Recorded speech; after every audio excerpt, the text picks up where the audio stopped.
Does it feel to you like time is just speeding up because we're seeing so much happen in just a short period of time over and over again? It all started with the state of New York, as well as the Department of Justice trying to put Donald Trump in prison. And we all know they wouldn't be doing this if he wasn't running for president. I mean, this is republic-ending stuff. If the republic isn't already at the point of no return, turn the Kansas up to about 11 when you hear that.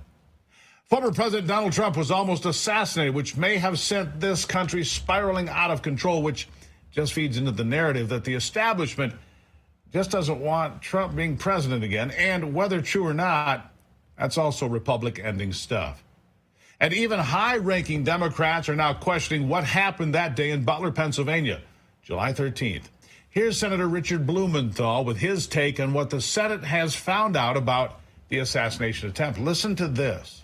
I think the American people are going to be shocked, astonished, and appalled by what we will report to them about the failures by the Secret Service in this assassination attempt on the former president. But I think they also ought to be appalled and astonished by the failure of the Department of Homeland Security to be more forthcoming, to be as candid and frank as it should be to them in terms of providing information. And we are going to absolutely insist on the truth and the whole truth in documents and testimony as members of the United States Senate, but also as citizens. What did you learn new today when you said they're going to be appalled? I'm not going to go into what we have learned in specifics. I'm giving you my reaction. And we will have a report very, very soon that I think will absolutely shock the American people, or it should, about the lapses and lags in the protection that was afforded that day. Shocked, astonished, appalled, Senator Blumenthal? Now, when even a Democrat is saying these things, you know it's bad. But after that, whoever is running the country right now decided to push the sitting president out of power, with President Biden being forced from his own reelection campaign and that entire campaign apparatus being taken and transferred almost instantly to Kamala Harris. It was co-opted immediately. Think about that. We just saw what essentially amounts to a coup, a political coup in real time and in broad daylight. They've all but admitted verbally that President Biden is not running the country, someone else is. And he took direction from them about stepping down. Because as everyone knows, he didn't make that decision by himself or at all. Again, this is republic-ending stuff. If we aren't governing ourselves, who is? And that was the backdrop to Tuesday's debate in Philly. Nothing more than the continuation of the republic-busting stuff is at stake here, and that's why we needed a crushing defeat of Kamala Harris and the Deep Blue State, but that's not what we got. As I admitted to you the day after, I didn't think it went all that well for President Trump, which is a terrible thing for this country. Kamala seemed well prepared, a lot better than we thought she would be, and of course it quickly became a 3-on-1 ambush. It was so bad the ABC moderators did not even attempt to be nonpartisan, showing their bias from the get-go. But here's the thing. Maybe 20 years ago, all of this would have worked, but now people are waking up to what's going on. That's good news, even though we don't know the true extent of it quite yet. And that's why I'm feeling a lot better about what happened at that Philadelphia get-together. In fact, when Reuters and CBS and CNN are all saying it looks like Kamala Harris dropped the ball and avoided all of the big questions, instead giving a load of BS, well, I start to feel quite a bit better. And then the blowback on the utterly partisan and dishonest moderators from ABC, well, that brings a fresh smile to my face. So let's start by exploring further the many, many lies of Kamala Harris of Tuesday night. You know, the ones that went unchallenged. They went unchallenged completely by these two, David Muir, Lindsay Davis. First, a suggestion for David Muir and Davis and their bosses at ABC News. Next time, how about this? Try journalism. Instead of wasting time and pretending to be journalists, try asking Kamala Harris where she's been for the last 3.5 years. Where have you been? Try asking Harris if she knows where Joe Biden is. Ask her the last time she met with the president. When was the last time you saw the guy? First, however, take time and apologize to us for the farce of a debate you hosted. ask us to forgive your negligence, your journalistic malpractice with regard to Harris's lies. And next time, try asking Donald Trump something relevant, something current, something, that's in the news that people care about, as opposed to reciting Democrat talking points. And still the truth comes out. And the truth outs Harris's lies about President Trump. It does. Start with Harris's slander about Charlottesville. In particular, the very fine people line, which President Trump never said.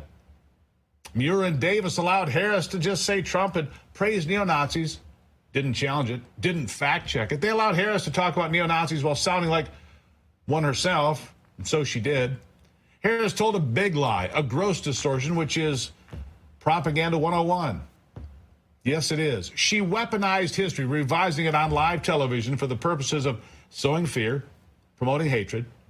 What she said was tantamount to an attempt to incite violence and further acts of violence against President Trump. Because if Harris, as she alleges, if Trump is a neo-Nazi, which is to paint him as a dire threat, then someone will seek to stop him again. And no laughing or cackling about it does not make Harris's accusation seem any less serious. Muir and Davis let Harris get away with it over and over and over again all night. And then Harris unintentionally told the truth about something. She conceded President Trump's point about China and COVID. Do you remember this part? That President Xi should have done more.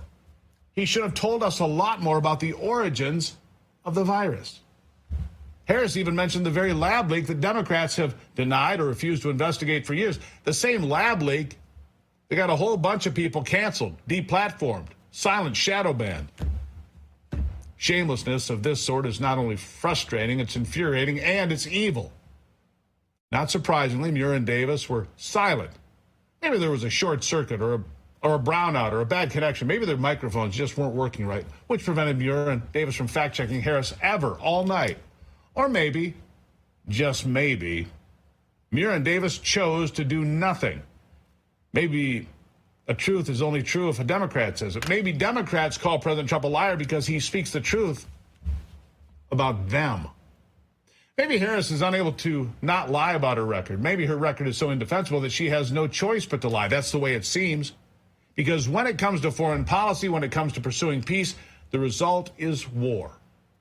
From Europe to the Middle East, from Russia to Ukraine, to Iran, Israel, it doesn't matter where you look, Harris's record is a disaster. She has no solution for Ukraine except war with Russia. She would, however, demand that Israel end its war against Hamas. She wants to continue arming Ukraine, wants Israel to lay down its arms. To Zelensky, she promises everything. To Netanyahu, she gives nothing. Not even her time. She skipped his address to Congress. And to the mullahs in Iran, she offers her blessing, so they may acquire nuclear weapons. And you have to wonder, why does the regime controlling this country want these policies? Why? Why indeed? President Trump indicted Harris's record. He explained what he would do the morning after the election. He explained how he would leverage the one thing Harris has abused and mismanaged for the last 3.5 years, her time.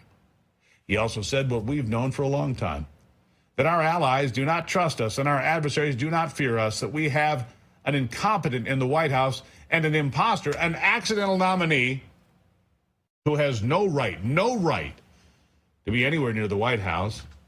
President Trump closed by emphasizing the truth, that Joe Biden is unfit to serve and Kamala Harris is unqualified to lead, that we do not have a commander-in-chief. President Trump made the case for change because the policies of Biden and Harris threaten our security, personal and financial, physical and fiscal. As President Trump said over and over, Harris has done nothing for 3.5 years or 1,300 days. Harris has done nothing to secure the border. She's done nothing to secure our economy or improve our standing in the world.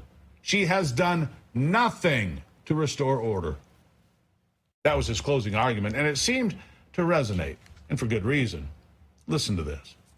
So she just started by saying she's going to do this, she's going to do that, she's going to do all these wonderful things. Why hasn't she done it? She's been there for 3.5 years. They've had 3.5 years to fix the border. They've had 3.5 years to create jobs, and all the things we talked about. Why hasn't she done it? She should leave right now, go down to that beautiful White House, go to the Capitol, get everyone together and do the things you want to do, but you haven't done it, and you won't do it because you believe in things that the American people don't believe in. Ah, yes. Well said. I wish he'd opened that way, but he closed strong. It's not how you start, it's how you finish. Most importantly, President Trump spoke for us. He refused to pretend things are fine or that we have a fine person in Biden or Harris or that there are some very fine people on the other side of the aisle. He highlighted the facts. The facts, my friends. He articulated our concerns and our anger because we've had enough. We've heard more than enough, in fact. We're angry about the lies told by Harris. We are angry that Muir and Davis never fact-checked Harris, not one time, that they sanctioned her lies, more than 25 by my count. We are angry that Harris race baits and slanders us, that her campaign is as empty as her candidacy. We want substance. We want leadership.